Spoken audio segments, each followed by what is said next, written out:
Aleluia, Senhor, louvado seja o teu nome. Louvado seja o teu nome, Senhor. Louvado seja o teu nome, Senhor. Louvado seja o teu nome, Senhor. Louvado seja o teu nome, Senhor. Glória a Deus. Boa noite, queridos. A paz do Senhor Jesus. Pode se sentar. Nós vamos abrir a Bíblia no Evangelho de Marcos, capítulo 16. E nós vamos ouvir a última palavra no livro de Marcos. Eu preguei 63 mensagens no Evangelho de Marcos. E você pode ouvi-las gratuitamente lá no YouTube, no canal do youtube.com/Edson Rebustini. Isso aí, youtube.com/Edson Rebustini. Você pode ouvir lá. Marcos capítulo 16, nós vamos ler dos versículos 9 ao 20. Que diz assim: havendo ele ressuscitado de manhã, cedo no primeiro dia da semana, apareceu primeiro a Maria Madalena, da qual expelira 7 demônios. E partindo ela, foi anunciá-lo àqueles que, tendo sido companheiros de Jesus, se achavam tristes e choravam.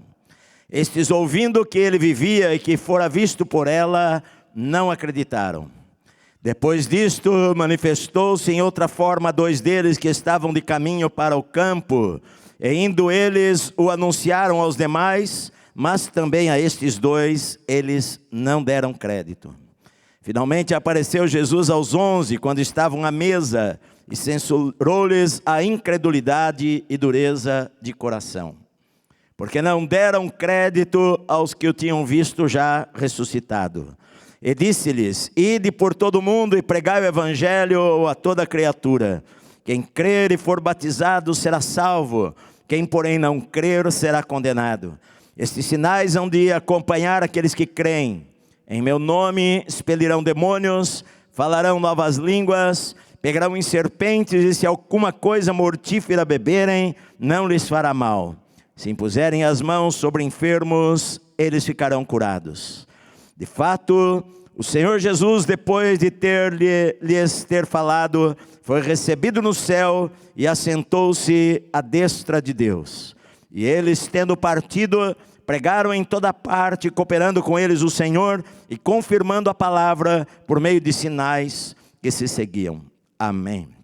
Pai querido, fala conosco nesta noite através da Tua palavra, Senhor. Nós abrimos o nosso coração para o Senhor, transforma a nossa vida enquanto estivermos ouvindo a Tua voz. Eu te peço em nome do Senhor Jesus, em nome de Jesus, amém. Vamos aplaudir ao Senhor, queridos.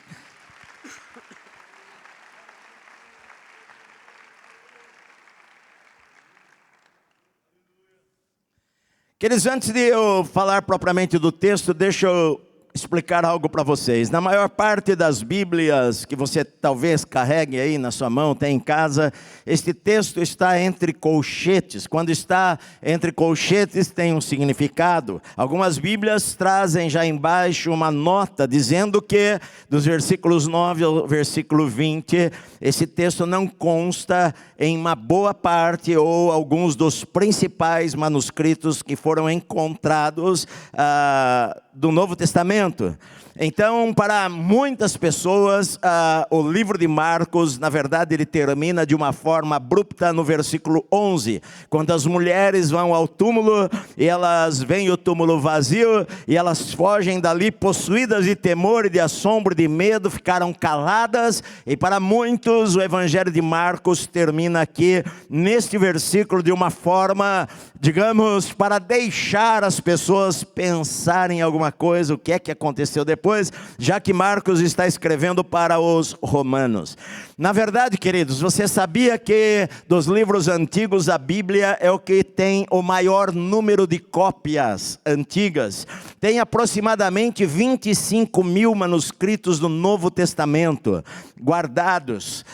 Alguns deles escritos por volta, por exemplo, o Evangelho de João o Evangelho de João naquela época era escrito à mão, não havia imprensa. A pessoa pessoa pegava uma cópia e ela ia copiando aquela cópia para fazer uma segunda cópia. Então você imagina o que é escrever este livro inteirinho à mão. Olha só, escrever este livro inteirinho à mão, sem omitir uma única palavra. Isto era um trabalho extremamente difícil.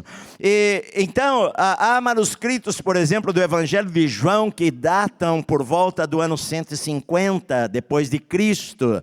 Para você ter uma ideia, João viveu e morreu aproximadamente lá pelo ano 95, 96 da era cristã. Ou seja, 40, 50, 60 anos depois, já havia manuscritos escritos à mão do Evangelho de João, que ele escreveu por volta do ano 90 e pouco. Então, olha só, é muito antigo os escritos da Bíblia. Só para você ter uma comparação, o segundo manuscrito que existe em maior quantidade, o segundo antigo, são as Ilíades de Homero, que você já deve ter ouvido falar, que tem 643 cópias. E Homero, ele escreveu as Ilíadas por volta do ano 750, 700 e pouco antes de Cristo, e a primeira cópia que se tem é do ano mais ou menos 1200, ou seja, quase 2000 anos depois que Homero escreveu, e ainda assim você estuda nas escolas como uma obra importante. O terceiro fica longe disso. Então olha só, as Ilíadas de Homero têm 600 e poucos manuscritos antigos, e o primeiro deles com 2000 anos de diferença para o escritor. Já a Bíblia tem mais de 25.000 cópias somente do Novo Testamento. Algumas delas escritas logo no primeiro século, no segundo século, no terceiro século, debaixo de muita perseguição religiosa pelos imperadores romanos. Mas depois que Constantino, no ano 300 e pouco, ele declarou o cristianismo como a religião oficial do Estado, aí as cópias da Bíblia se proliferaram a chegar a centenas e a milhares delas. Nestas cópias, queridos, você pode entender o seguinte: uma pessoa às vezes estava escrevendo, e muitos levavam isso extremamente a sério, para escrever palavra por palavra, mas algumas vezes, alguns dos que escreviam à mão, eles pulavam alguma coisa, ou eles colocavam alguma coisa que para eles não estava muito bem colocado. Então, essas palavras, elas são colocadas entre colchetes na Bíblia moderna, mostrando que aquela palavra talvez não conste em grande parte dos manuscritos antigos, e consta em outros. Não quer dizer que não tenham sido inspiradas por Deus. Às vezes elas eram realmente do texto original. Agora, dois manuscritos muito importantes do século IV, do ano 325 mais ou menos, 350, os que eles consideram mais importantes, um está o Novo Testamento inteiro e o outro está a Bíblia inteira copiada. Os dois não contêm esse texto aqui. Eles terminam em Marcos, no versículo 8. E por causa disto, muitos estudiosos, eles acreditam que o Evangelho de Marcos terminou no capítulo 8, e que alguém escreveu depois, talvez, e colocou uma conclusão por achar que Marcos não havia concluído o seu Evangelho. Agora, por outro lado, queridos, eu vejo também o seguinte, que embora esses dois que são considerados mais importantes não contenham esse texto, uma boa parte dos manuscritos antigos contém esse texto. Então, para mim, eu estudo como esse texto sendo do texto original da Bíblia, que está lá na Palavra de Deus. Embora ele tenha por volta de 17, 18 palavras nesses versículos que Marcos não usou uma única vez em todo o seu Evangelho, ou ele parece que ele quebra a história, ele pula de Maria da sepultura para Maria Madalena, e ele usa a palavra ele, e ao invés do estilo que ele está escrevendo. Parece que dos versículos 9 em diante, o escritor ele usa um estilo diferente do que ele estava usando em todo o Evangelho. Isto faz com que algumas pessoas pensem que talvez não tenha sido Marcos que tenha terminado este Evangelho aqui. Eu particularmente, eu acredito que Marcos, que escreveu este Evangelho, terminou este Evangelho, até porque me parece uma conclusão muito apropriada para tudo aquilo que ele fala durante todo o texto. Ele parece que está concluindo aquela mensagem que ele começou no versículo 1, querendo mostrar que Jesus era o Senhor, era o Filho de Deus, sendo que uma das coisas que as pessoas colocam, Marcos, aqui no versículo 19, ele fala o Senhor Jesus, e é a primeira vez que ele usa Senhor Jesus. Ele não usou nenhum outro versículo falando do Senhor Jesus, mas também esse versículo está após a ressurreição de Cristo, e a Bíblia diz que Paulo depois ele fala que foi-lhe dado um nome que está acima de todo nome, diante do qual todo joelho vai se dobrar a este nome, e a igreja chama a Jesus de Senhor Jesus. Enfim, de qualquer maneira, eu acredito que esse texto está no original, mas de qualquer maneira tem uma lição que está em todos os outros evangelhos, em Mateus, em Lucas e João. Essas histórias, essas coisas que estão aqui, são na verdade um resumo do que está finalizado no evangelho de Mateus, de Lucas e João. E ele finaliza aqui, após a ressurreição, para pessoas que Jesus apareceu. Na verdade, Jesus apareceu para muitas outras pessoas, mas aqui no texto, Marcos, ele coloca esta aparição de Jesus para Maria Madalena, para os 2 discípulos que Lucas fala, que estavam lá no caminho de Emaús, e quando Jesus se apresenta aos 11 discípulos, enquanto eles estão à mesa comendo. Agora, o interessante disso daqui é que quando Marcos coloca em todas estas aparições, ele fala que Jesus apareceu para Maria Madalena, de quem ele tinha expulsado 7 demônios, e ele fala o seguinte, que a Maria Madalena foi para os discípulos contar aquilo que ela vira. Jesus ressuscitou, mas que nenhum deles acreditaram, não acreditaram naquilo que ela havia falado. Não acreditaram que Jesus havia ressuscitado. Depois Jesus aparece para aqueles 2 homens do caminho de Emaús, que estavam em direção ao campo. Esses 2 homens também voltaram e contam aos discípulos, e a Bíblia diz que também esses 2, eles não deram crédito. Parece que a ênfase que o escritor está querendo dar aqui é que mesmo depois da ressurreição de Jesus, e Jesus tendo falado que iria ressuscitar, e aparecido já a algumas pessoas, ainda assim os 11 não acreditaram que Jesus havia ressuscitado dentre os mortos. E quando Jesus aparece pela 3ª vez, finalmente, aos 11, e que estavam comendo à mesa, Jesus censurou-lhes a incredulidade e dureza de coração, porque eles não haviam acreditado na palavra que ele havia dito para eles.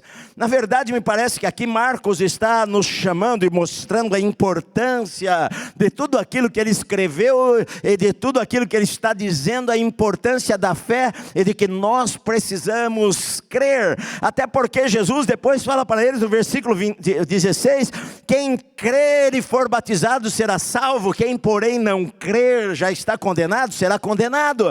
Olha a importância de tudo aquilo que ele escreveu, que foram palavras, foram milagres, foram coisas que Jesus fez, a necessidade de nós crermos em todas essas coisas, e que Jesus estava censurando os seus discípulos por causa da dureza do coração deles, e não crerem nas Escrituras, e não crerem no que o Senhor havia dito que iria acontecer. Esse é um problema nosso. Na verdade, nós muitas vezes conhecemos intelectualmente a Bíblia, muitas vezes nós decoramos versículos da Bíblia, mas há uma grande diferença entre nós conhecermos intelectualmente, entre nós decorarmos versículos da Bíblia e nós realmente crermos que ela é a palavra infalível de Deus, e que tudo o que está escrito aqui nesse lugar, por mais maluco que possa parecer aos seus olhos humanos, irá acontecer. Que é a palavra de Deus. Porque como que Jesus vai ressuscitar? As mulheres foram ao túmulo para embalsamar o seu corpo. Os discípulos estavam desesperados porque o mestre morreu. Os dois no caminho de Emaús estavam falando, nós esperávamos que ele fosse ressuscitar, que ele fosse o Messias. Nenhum deles esperavam que Jesus iria realmente ressuscitar dentre os mortos. E Jesus, quando aparece para eles, repreende a incredulidade e fala que tudo isso aconteceu por causa da dureza do coração deles. Sabe por quê, queridos? Porque a fé vem pelo ouvir e ouvir a palavra de Deus. E tudo aquilo que está escrito aqui nesta palavra, eu e você precisamos crer nela para ela ter efeito em nossas vidas. Porque se nós não crermos, ela não vai mudar a nossa vida. Se nós não crermos, a nossa vida não será transformada.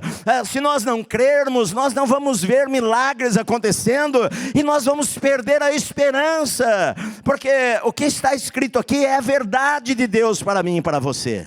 A única maneira de você entrar no reino de Deus é pela fé. Jesus ele falou aqui, olha, quem crer e for batizado será salvo. Tem pessoas que pensam que o batismo é para a salvação, não é isso que ele está dizendo aqui. Porque ele diz assim, quem crer e for batizado será salvo. Quem porém não crer será condenado. Ele não está dizendo quem não crer e não for batizado será condenado. Até porque o ladrão lá da cruz não foi batizado. E Jesus falou, hoje mesmo você vai estar comigo no paraíso. Não é o batismo que é essencial para a salvação, é a fé que é essencial para a salvação. O que Jesus está dizendo é que a fé precisa ser seguida pela obediência, a fé precisa ser seguida pelas obras. Quando você crê em Cristo de verdade, você vai querer ser batizado e vai começar uma vida de obediência, aquilo que Jesus falou, aquilo que Jesus ensinou. Então quando você crê, você é batizado e você passa a viver uma vida de obediência a Deus. É isso que ele está dizendo, que a fé verdadeira, a fé que salva, não é apenas uma fé intelectual, até porque o próprio diabo acredita nas escrituras. A Bíblia diz em Tiago que ele crê e estremece, ele sabe que é verdade, mas ele não vive a verdade, ele não obedece a verdade. Ele sabe que aquilo que está escrito vai acontecer, mas para ele aquilo é indiferente, ele não obedece. Na verdade, queridos, quando nós temos um livro precioso nas nossas mãos, e que cada palavra que está escrita aqui vai acontecer. Eu creio na Bíblia, não sei se você crê na Bíblia, mas eu creio na Bíblia, eu creio que eu sou salvo pela fé. Eu creio que quando eu criei em Cristo, eu fui salvo pela fé. Eu creio que Jesus veio e fez milagres e curou doentes e operou maravilhas. Eu creio na Trindade, eu creio no nascimento virginal de Cristo Jesus. Eu creio que Jesus nasceu de Maria sem nenhum relacionamento sexual com ninguém, mas ele nasceu pelo Espírito Santo. Eu creio nas doutrinas que a Bíblia ensina. Eu creio que o homem está distante de Deus e a única maneira, a única ponte para ligar o homem a Deus é através do Senhor Jesus Cristo.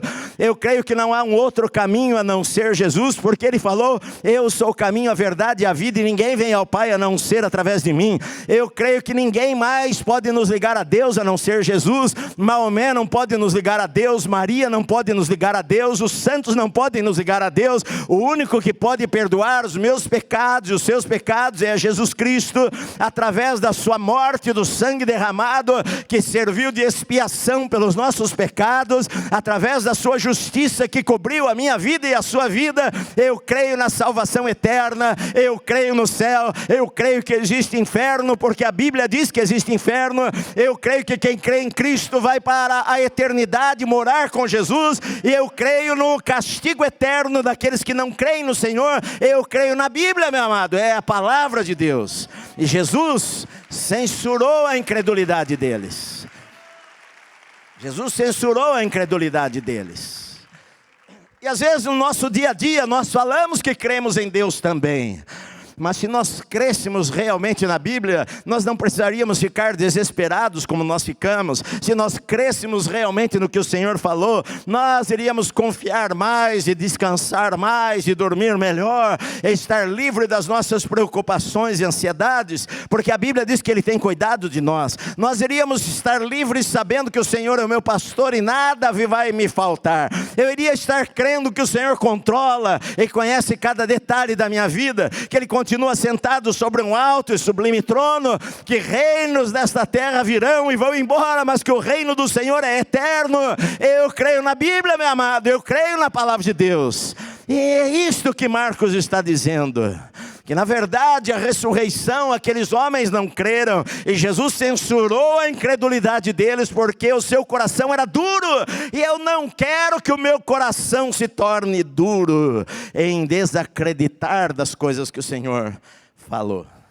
Mas será, pastor? Claro, a Bíblia é verdade, a Bíblia é verdadeira. Às vezes a ciência pode até se enganar, às vezes os homens podem se enganar.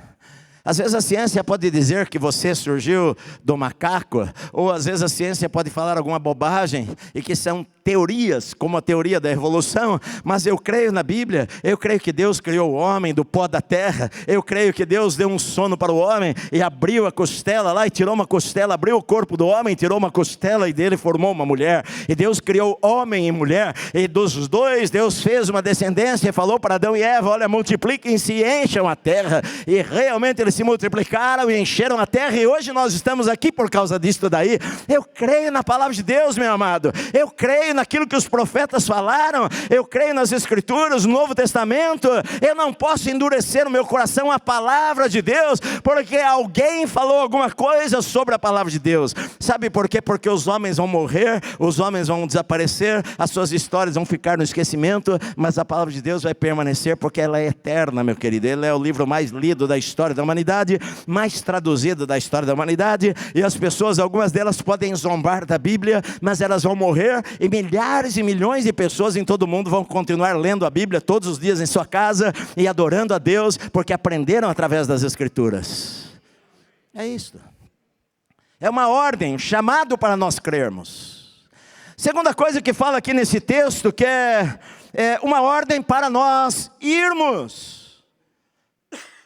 Porque Jesus falou aqui, ide agora então, por todo mundo, ide por todo mundo e pregai o evangelho a toda criatura.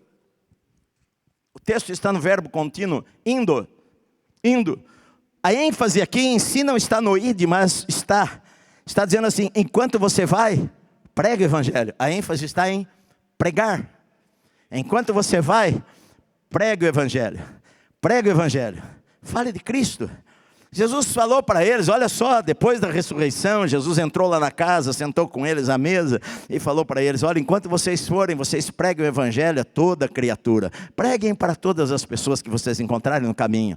Para você eu diria, pregue para os seus familiares, pregue na faculdade, pregue no seu trabalho, pregue nos ônibus da cidade, pregue por frentista lá que abastece o teu carro no posto de gasolina, pregue para os teus amigos, pregue para as pessoas, pregue por todos os meios possíveis, pregue através do rádio, pregue através da internet, pregue através da televisão, pregue a palavra de todas as formas, de todas as maneiras, contextualizando para a nossa época, mas a mensagem sempre vai ser a mesma.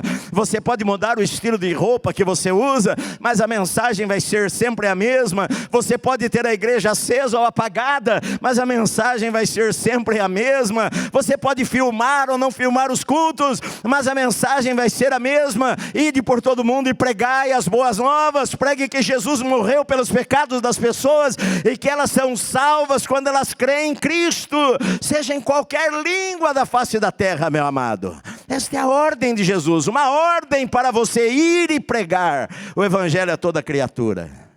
Realmente eles foram por toda parte. Eles deram as suas vidas por causa disto. Os apóstolos foram de cidade em cidade, de vila em vila, e foram de país em país levando o evangelho. Paulo, ele entrou na Europa levando o evangelho, chegou até os confins da terra levando o evangelho. Os confins da terra naquela época era Roma, era Espanha, e levaram o evangelho para aqueles lugares, levaram o evangelho para a África, levaram o evangelho para a Europa. Vieram os avivalistas e tanta gente, os missionários que deram a vida para levar o o evangelho, pessoas que se separaram das suas famílias, pessoas que deixaram o conforto da sua casa e foram para as matas pregar para os índios, foram para outros países distantes como a China, como a Índia, levando uma mensagem do evangelho, traduzindo as escrituras para a linguagem do povo, para que eles pudessem ler as escrituras e crerem em Jesus. Missionários foram sacrificados, deram as vidas por causa da pregação do evangelho. Missionários vieram para países da América Latina, foram mortos na Colômbia, foram mortos em outros países do mundo, foram mortos e muitos ainda hoje são mortos por irem pregar o evangelho às pessoas, obedecendo a ordem de Jesus. Há mais de 100 anos atrás, pessoas vieram da Suécia, missionários vieram da América e começaram a pregar aqui no Brasil e levantaram tendas, e o evangelho foi se espalhando do norte do Brasil ao sul do país, foram de cidade em cidades, sendo presos, sendo perseguidos, pregando o evangelho de Cristo. Um dia chegaram no interior, chegaram no sertão do Brasil, levando o evangelho de Cristo, e chegou até a sua vida, e hoje você pode estar aqui, e você conheceu a luz da verdade, e hoje você não anda mais nas trevas, mas você anda na luz, porque alguém pagou um preço para trazer a palavra de Deus a você, e hoje você está salvo. E o que o Senhor está falando aqui através de Marcos, vocês leram toda a história que Marcos contou, agora é a sua vez de ir. Jesus falou: ide por todo mundo e pregai o evangelho a toda criatura. É uma ordem para mim e para você. Se eu não fizer isso daí, eu estou desobedecendo o ide de Jesus. Não foi só para mim que Deus falou isso daí. Não foi para o Edson. Aqui não está dizendo que todos vão ser missionários fora do Brasil, ou que todos vão largar todo o seu emprego para saírem, para pregar. Não, aqui está falando assim: olha, enquanto você vai na faculdade, prega o evangelho, enquanto você vai para o consultório médico, prega o evangelho, enquanto você vai para a tua empresa, prega o evangelho, enquanto você está no ônibus com alguém, fale de Jesus para quem está sentado do seu lado, enquanto você está caminhando, enquanto você está indo a algum lugar, fale de Cristo, fale do evangelho. Queridos, nós precisamos de um reavivamento no evangelismo. Nós precisamos que os cristãos acordem hoje, porque os cristãos, hoje nós estamos ensinando a Bíblia nas igrejas, e as pessoas amam a palavra de Deus, amam ouvir a palavra de Deus, mas muitas vezes as pessoas recebem a palavra de Deus e já não falam mais de Jesus em lugar nenhum, e voltam no domingo seguinte para ouvir novamente a palavra de Deus, e se esquecem das coisas que ouviram. Na verdade, eu estava falando no outro culto que eu vivi numa época que, para mim, todas as épocas são boas, e claro que a mocidade hoje vai falar: eu estou vivendo uma época privilegiada, e é verdade, você está vivendo uma época privilegiada em que você tem facilidade para ouvir pregações, e ouvir sermões, e estudar a Bíblia. Mas eu vivi numa época que eu considero extremamente boa. Que época maravilhosa, em que nós pregávamos em todos os lugares. A gente ia para o culto, no sábado à noite tinha culto em todo quanto é igreja. Nas nossas igrejas tinha um culto no sábado à noite, domingo pela manhã tinha a escola dominical e a gente ia estudar a Bíblia, domingo à noite tinha outro culto e a gente voltava para outro culto da noite, e durante a tarde dos sábados e domingos a gente ia pregar nas ruas, a gente ia pregar nas praças, a gente ia fazer culto em algum lugar, a gente ia distribuir folhetos em alguma região da cidade. E assim o evangelho no Brasil passou da década de 80, de 100 milhões de evangélicos para 70 milhões de evangélicos. Passou de um número pequeno da população, quando as pessoas davam risada da gente, quando as pessoas zombavam da gente, nos chamavam de crentes, fanáticos, quadrados. De repente passou para uma multidão que se torna até hoje uma coisa bacana, falar que é evangélico, ou colocar versículos da Bíblia em uma foto lá no Instagram, embora esta pessoa nem viva nada, mas o evangelho chegou a ser popular no Brasil. Isto é bom, porque muitas pessoas pregaram o evangelho, mas na verdade, para muitas pessoas acaba sendo apenas um engano, que elas vivem em dois mundos, elas amam o mundo, mas elas dizem que amam a Deus, elas amam o pecado, mas elas dizem que amam a Deus. Na verdade, eu vim de uma geração em que se pregava santidade, que falava que namoro deveria ser santo, que falava que a gente deve se separar para Deus, que falava que nós todos temos um chamado de ir e falar de Jesus para as pessoas, e não ficarmos acomodados em nosso banco de igreja, ouvindo sermões. Sabe, queridos, nós precisamos acordar, nós precisamos despertar, nós precisamos ir e falar de Cristo às pessoas. Nós podemos ir através da oração, orando por missionários, nós podemos ir através da oferta, ofertando para as pessoas, e nós podemos ir também quando Deus nos dá a chance de irmos a outro lugar, nas viagens missionárias, ou irmos lá no nosso vizinho e falarmos de Cristo. Esta é a ordem do Senhor para mim e para você. Nós vivemos muitas vezes numa época em que hoje a igreja está muito preocupada financeiramente, os crentes. Não é errado, não. Eu creio que Deus quer que você prospere na sua vida, que você tenha uma vida confortável. A Bíblia nos ensina isto. Mas na verdade, muitas vezes o conforto tem prendido as pessoas trabalham apenas para pensar no futuro, em ganhar dinheiro, para guardar mais, para ter ter uma vida mais confortável, para deixar alguma coisa para os seus filhos, e às vezes nós deixamos dinheiro para os nossos filhos, nós estamos perdendo uma geração de jovens que muitas vezes não estão acreditando mais na Bíblia, estão acreditando mais no que a universidade fala para eles do que na palavra de Deus. Você sabe que tem jovens cristãos que votam em partidos políticos, que pregam, que defendem que as tribos, que o governo não permita que missionários entrem em tribos indígenas para falar o evangelho. Você sabia, tem partido que tem isto daí, que luta por isto, para impedir que missionários entrem em tribos indígenas, para não mudar a cultura dessas tribos indígenas. Isso é uma desculpa, na verdade, e cristãos vão lá e apoiam estas causas, apoiam causas contrárias à Bíblia. Eles vão na igreja, eles cantam para Deus, eles usam camisetas evangélicas, mas eles apoiam princípios contrários à palavra de Deus. E como é que nós podemos, uma casa dividida, caminhar? Como é que nós podemos falar que nós amamos ao Senhor, mas ao mesmo tempo nós colocamos barreiras para que a palavra de Deus seja pregada às pessoas? Jesus falou: ide por todo mundo e pregar o evangelho a todas as pessoas. O índio precisa de Jesus. Se ele morrer sem Jesus, ele vai para o inferno. Qualquer raça precisa de Jesus. O sertanejo precisa de Jesus. Se ele morrer sem Jesus, ele vai para o inferno.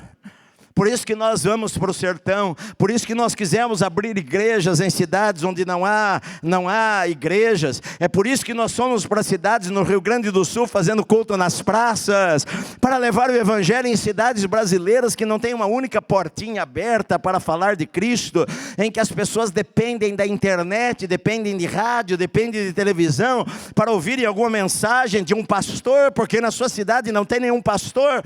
Muitas vezes nós não queremos sacrificar, nós estamos pensando em guardar, e às vezes nós nos esquecemos que o Senhor Jesus, Ele falou: agora é com vocês, agora vocês vão por toda parte, agora vocês pregam o evangelho a todas as pessoas. Queridos, e pensar que tanta gente deu a sua vida para que a palavra chegasse até mim, até você, e pensar que tantos pastores deram a sua vida, deixaram tudo para trás, deixaram o seu trabalho, que às vezes era lucrativo, para sair e ir talvez para uma cidadezinha pequena, para testemunhar que Jesus morreu por aquelas pessoas lá. Hoje eu vejo que a igreja no geral, muitas pessoas estão acomodadas demais, e na verdade, queridos, esta vida é extremamente passageira, passa muito rápido. Eu até falei com um pastor ontem eu vi lá a notícia que morreu aquele irmão Cláudio Claro, com 60 anos, que fez músicas tão lindas que a minha geração cantou. E eu até comentei com a minha esposa: a nossa geração está indo embora, eu já perdi muitos amigos, a geração dos meus pais já foi, meus tios já morreram, os avós já morreram, os que estão acima lá já foi, agora nós que estamos na fila aí, eu estou com a senha na minha mão. Minha esposa disse: disse, eu não estou com a senha não, mas eu estou com a senha na minha mão, né? Eu não sei quando Deus vai chamar o meu número, vai chamar a minha senha, mas às vezes eu fico pensando, eu preciso estar me cuidando, porque eu quero viver pelo menos mais uns 20 anos, não porque eu ame esta terra, embora eu goste de estar aqui, é bom estar vivo, a vida é muito boa, eu sou feliz com Jesus o tempo inteiro, e é muito bom estar aqui, mas na verdade eu sei que a minha cidade não é aqui, o meu lar não é aqui, eu anseio pela eternidade com Deus, eternidade com Cristo. Esta semana o nosso irmão Luiz, o esposo da Ana Oliveira, morreu, e na verdade ele não morreu, porque quando eu falei com a Ana no telefone, eu falei para ela, olha, nós aqui, vocês choram, a família, todos nós choramos, mas o irmão já entrou lá no céu, os irmãos que eram da Bíblia já foram lá abraçá-lo e reconheceram ele, falou,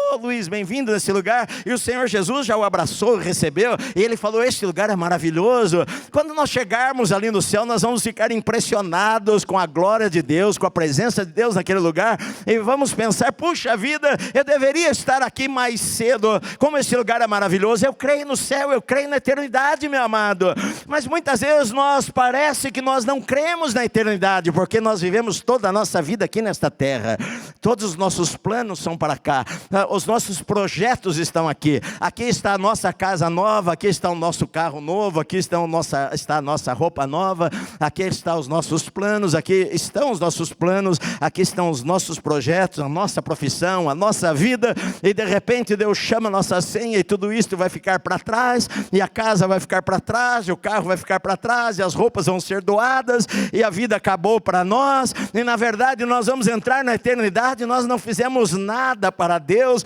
nós gastamos a nossa vida correndo de um lado para o outro, atrás de tantas coisas, mas nós não falamos nem para o frentista que abastece o nosso carro, nós ficávamos com vergonha de falar de Jesus para as pessoas, mas Jesus deu uma ordem para os seus discípulos, irem por todo mundo e pregar o evangelho, e eles realmente foram e deram as suas vidas, todos eles morreram martirizados. Paulo, segundo a tradição, teve a sua cabeça cortada, Pedro foi crucificado de cabeça para baixo, Tomé foi morto a flechadas, o próprio João Marcos aqui diz que depois ele foi para a cidade de Alexandria, levaram o evangelho a Alexandria no Egito, e ele foi morto lá, amarraram uma corda no seu pescoço, e amarraram nas patas de cavalos, que correram pelas ruas de Alexandria, e arrastaram o seu corpo pelo pescoço, e o seu corpo foi despedaçado, segundo a tradição cristã. Na verdade todos eles deram a vida, porque eles acreditaram nesta palavra, nesta ordem de Jesus, ide por todo mundo e pregai o evangelho a toda criatura, meu amado. O que você está fazendo? Para onde você está indo? O que você está dando? O quanto você está orando pela salvação de vidas? O quanto você está orando pelos missionários que estão dando a vida em algum lugar do Brasil ou do mundo? O que você está fazendo realmente para Deus? Ou será que você só está pensando na roupa nova, no tênis novo, no sapato novo, no carro novo, na casa nova, e todos os teus projetos estão apenas aqui nesta vida, e vai ser uma decepção, porque quando você morrer, tudo isto vai ficar para trás, e você não vai levar nada, você vai deixar tudo, meu amado. Eu sou pastor, 40 anos, nossa igreja já vieram milhares de pessoas, eu não sei quantas mil pessoas passaram em nossa igreja, muita gente. Teve uma época que eu tive que tomar uma decisão na minha vida, que foi duro para eu tomar uma decisão em minha vida. Se nós iríamos guardar dinheiro para comprarmos um prédio, ou se nós iríamos usar aquele dinheiro para pôr programa de televisão, para pôr programa de rádio, para pregar pela rádio. Para mim, pessoa física, seria mais confortável. Seria mais confortável nós guardarmos dinheiro e nós termos um lugar próprio? Claro. Você não tem o sonho de ter a sua casa, ter um lugar que ninguém te enche mais a tua paciência, por menor que seja. Você fala, pastor, eu tenho um lugar aqui que daqui ninguém me tira, esse terreno é meu. Comprei, paguei, é meu. Não dependo do aluguel, de negociar aluguel, de falar com pessoas, de estar sujeito a pessoa chegar para você e falar, eu não quero mais você lá, e você tem que mudar e carregar as suas trouxas nas costas. É muito mais confortável você estar num lugar, mas eu sempre falei com a minha esposa, eu já li histórias de avivamento, eu já visitei lugares em muitas partes do mundo, eu não encontrei nenhum prédio antigo, onde onde houve avivamentos espirituais, e ali cabiam milhares de pessoas, eu não achei nenhum prédio. Há muitos anos atrás, meus filhos ainda eram pequenos, eu estava em Nova York, e no estado de Nova York foi onde aconteceu grandes avivamentos através de Charles Finney.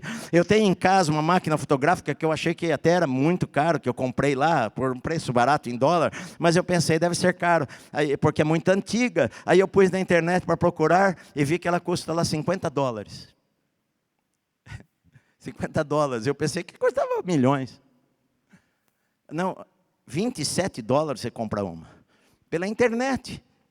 E eu comprei aquela máquina, na verdade, como uma lembrança, porque eu peguei o livro do Charles Finney, que eu gostava muito dele, e eu fui nas vilas onde ele nasceu, onde ele começou a pregar, onde ele ia para as matas para jejuar e orar e buscar a Deus, em cidadezinhas em que ele pregou sermões e pessoas caíam pelos bancos em arrependimento, em cidadezinhas onde ele foi pregar o evangelho e a cidade inteira se converteu e se voltou para Deus. Eu fui lá em pequenas vilas e eu entrei em alguns lugares lá e eu perguntei para as pessoas no comércio, vocês ouviram falar já de Charles Finney? E eu não encontrei uma única pessoa que havia ouvido falar dele. Ele pregou 100 anos atrás ali naquele lugar. Eu não vi nenhuma igreja que ele fundou, eu não vi nenhum prédio maravilhoso que cabiam 5 ou 10 mil pessoas e de multidões que vinham ali para ouvir a palavra de Deus. Eu não vi nenhuma dessas coisas. Sabe por quê? Porque muitas vezes prédios é importante nós termos o nosso prédio, o nosso lugar. Às vezes eu falo para Deus isso daí, e Deus responde para mim, mas faltou alguma coisa até agora para vocês, e eu então tenho que fechar meu bico e ficar calado. Cada um, Deus tem um plano na vida dele. Eu não critico nada disso, eu acho muito bom a igreja ter os seus prédios, tudo isso daí, mas eu tive que fazer uma opção, e na verdade o que nós gastamos ao longo dos anos em televisão, por exemplo, para pregar o evangelho numa época que não tinha internet, que ninguém acessava Google, que não tinha outra forma, é que você entrava no sertão de Pernambuco, entrava na Paraíba, entrava no Piauí, entrava no Rio Grande do Sul, e entrava lá no sertão do Ceará, em cidadezinhas pequenas de 1000 habitantes, que tinha televisão lá, e pessoas ligavam o aparelho e assistiam. E eu até hoje, anos e anos depois, eu encontro pessoas que sempre me falam, pastor, eu me converti através da televisão, pastor, eu me converti ouvindo uma pregação no rádio, pastor, isto e aquilo, e muitas vezes eu tive que pensar o que é mais importante nós fazermos, colocarmos o dinheiro em tijolos ou colocarmos o dinheiro em pessoas que podem ir para a vida eterna longe de Deus, ou podem ir para a vida eterna com o Senhor. É difícil isso daí. Falando é fácil, mas nós fizemos uma opção. Senhor, nós queremos pregar o evangelho, queremos levar vidas a Cristo, e só a eternidade vai falar, meu querido, o que aconteceu com pessoas. Só a eternidade vai falar estas coisas. Sabe, queridos, a ordem que Jesus deu para nós é: ide por todo o mundo e pregar o evangelho a toda criatura.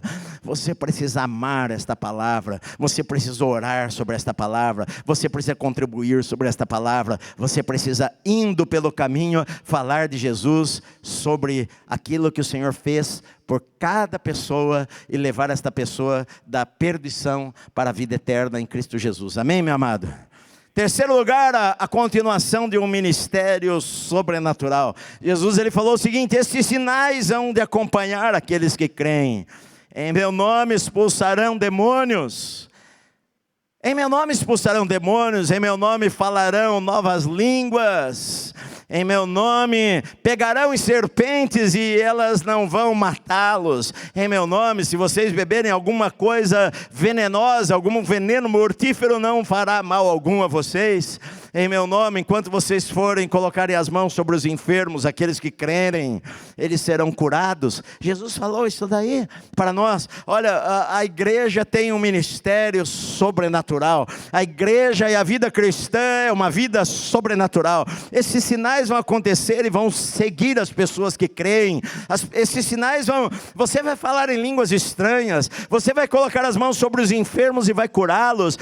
Se você, como aconteceu com Paulo lá que ele chegou na ilha de Malta e ele veio de um naufrágio e acenderam uma fogueira para se aquentar, e Paulo ia jogar gravetos lá na fogueira, e uma serpente veio e grudou na mão dele, e Paulo pegou e sacudiu a serpente, jogou ela no fogo, e as pessoas, os moradores da ilha de Malta, eles falaram assim: olha, este homem escapou do mar, do naufrágio, e a justiça não deixa viver, e a serpente o picou, e ficavam esperando que Paulo caísse morto em algum instante, mas Paulo continuou ali normal, e nada aconteceu com ele, e eles vendo que Paulo não morria, eles começaram a achar que ele era um Deus. Sabe por quê? Porque Jesus falou: pisarão em serpentes, vocês têm autoridade para pesar serpentes e escorpiões sobre todo o poder do inimigo. E diz aqui que se serpentes talvez picassem vocês, e não iria fazer mal algum, vocês, se fosse necessário, como Paulo fez, pegar em serpente e jogá-la do lado,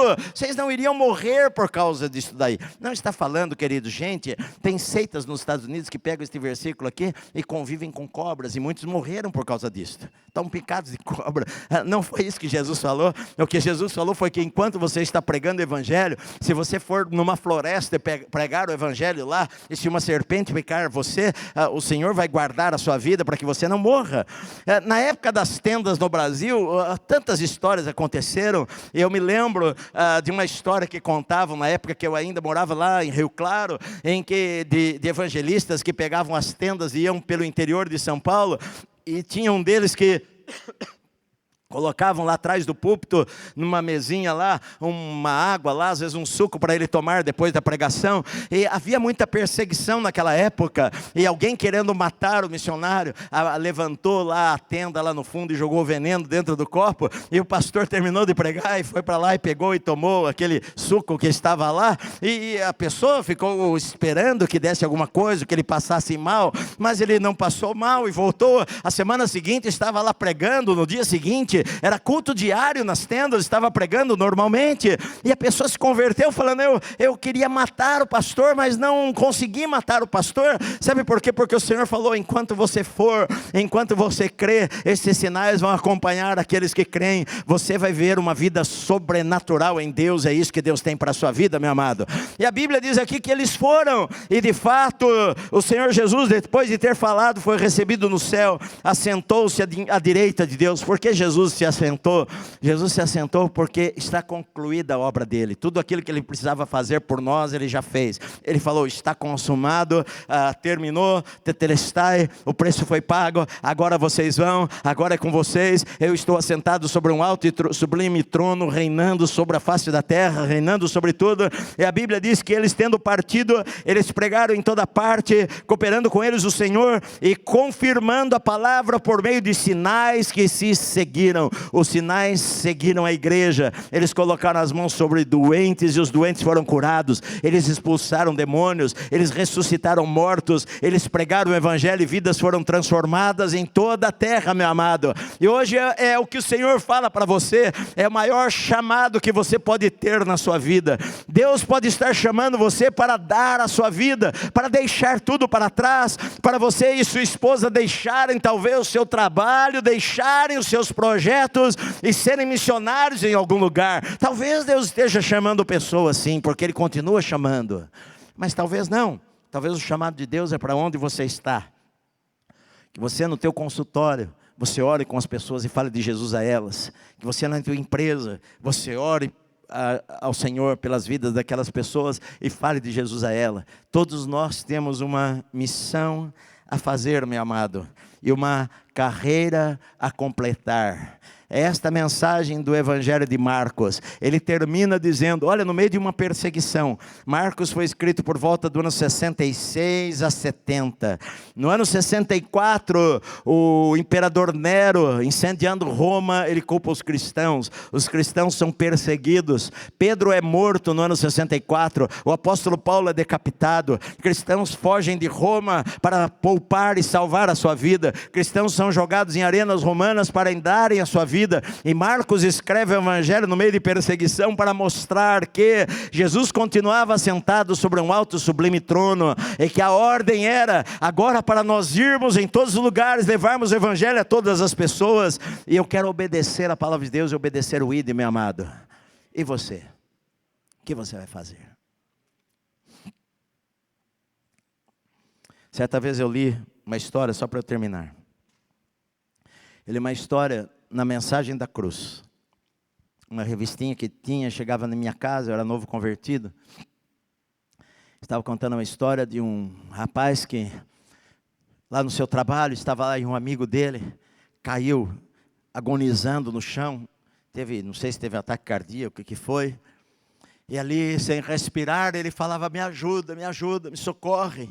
E aquele rapaz estava do lado, as pessoas se reuniram todas ali em volta daquele rapaz ali, correndo aquela correria. E ele estava morrendo ali naquele lugar. E aquele rapaz cristão, ele falou, puxa vida, eu tenho feito tantas coisas e eu nunca falei de Jesus para esta pessoa. E eu tenho vivido uma vida que envergonha Deus nesse trabalho aqui. E ele não teve coragem de falar de Jesus para aquela pessoa que estava morrendo, porque a sua vida não dava nenhum testemunho no seu trabalho de que realmente ele amava a Deus. E talvez aquela pessoa morreu sem conhecer a Cristo, porque havia alguém ali que Deus havia colocado ali naquele lugar, naquela empresa, para falar do seu nome, mas esta pessoa tinha vergonha. Esta pessoa pensou, não, outro vai falar. Na verdade, queridos, Deus colocou você em um lugar específico para você ser testemunha dele, onde ele plantou você. Não se esqueça disso daí. Pai querido, nós ouvimos a Tua palavra, Senhor, nesta noite, nós a recebemos em nosso coração, Pai. Deus, eu sei que o Senhor tem planos para cada um de nós. Senhor, eu sei que o Senhor nos deu uma ordem para nós irmos e pregarmos o Evangelho a toda criatura, e falarmos de Cristo e darmos a nossa vida. Senhor querido, e os jovens têm vigor, os jovens têm tanta força nos seus 20 anos, 23 anos, 24 anos. Senhor, que o Senhor desperte uma geração que não tenha medo de nada a não ser de desobedecer ao Senhor. Uma nova geração que se levante para falar de Cristo em todos os cantos desse país e fora desse país. Que, Senhor, nós possamos viver o maior avivamento na história da igreja, antes do arrebatamento, antes da volta de Cristo. Que nós possamos experimentar, Senhor, coisas maravilhosas ainda em nossos dias, Pai. Senhor, eu sei que depois de tudo nós somos servos inúteis, nós fizemos quase zero. Senhor, e o Senhor nos ajude. Que o Senhor nos perdoe às vezes que nós gastamos tanto da nossa vida em coisas que não têm valor, Senhor. Que nós possamos amar mais a Tua palavra e amarmos mais as vidas das pessoas, para falar de Jesus para elas, Pai. Usa-nos, Senhor, em Tuas mãos, usa cada pessoa em Tuas mãos neste lugar. Se alguém, Senhor, que está assistindo, Senhor, em sua casa, ou se alguém que está aqui não conhece o Senhor, que o Senhor possa entrar no seu coração, em sua vida, e transformar a sua vida nesta noite, perdoar os seus pecados, que esta pessoa possa ir para a eternidade contigo, Senhor, que ela creia no Senhor, creia que o Senhor Jesus morreu por ela, morreu no lugar dela, e que ela confesse a Jesus como Salvador e Senhor da sua vida, e vá para o céu conosco um dia, e que um dia ela possa estar na eternidade contigo, Senhor. Abençoa, Senhor, a Tua igreja nesta noite. Eu te peço em nome do Senhor Jesus. Amém. Vamos ficar em pé, vamos aplaudir ao Senhor, queridos.